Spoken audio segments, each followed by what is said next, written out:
Hello दोस्तों, नमस्ते, प्रणाम। मैं सुनीता यादव आज अपने यूट्यूब चैनल पे आप सब लोग का स्वागत करती हूँ। और आज आप सब लोग के बीच में हम लोग प्रीति विवाह गीत लेकर आ रहे हैं। आप लोग कैसा लगा कमेंट बॉक्स में जरूर बताना और लाइक सब्सक्राइब शेयर जरूर करना। अपना प्यारा से जरूर देना।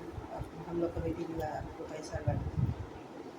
आंगना बटोरी बेटी घुरावा लागली हो, जामी गईले पीपरे का पेड़ जी, पीपरा कटाई रामा डोलिया बनावले हो।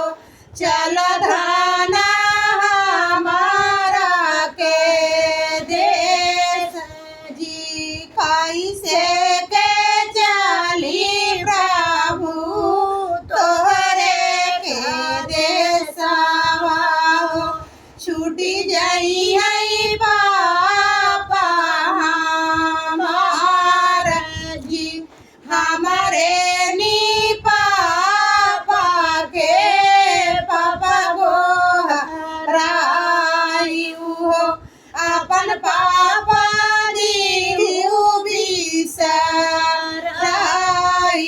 जी, आंगना बटोरी बेटी घुरावा लगावली हो।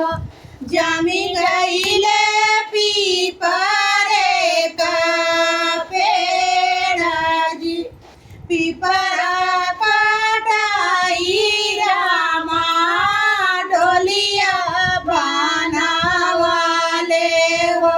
चल धाना हमारे के देश जी, ऐसे के चली प्रभु तोहरे के देशवा हो। छूटी जाई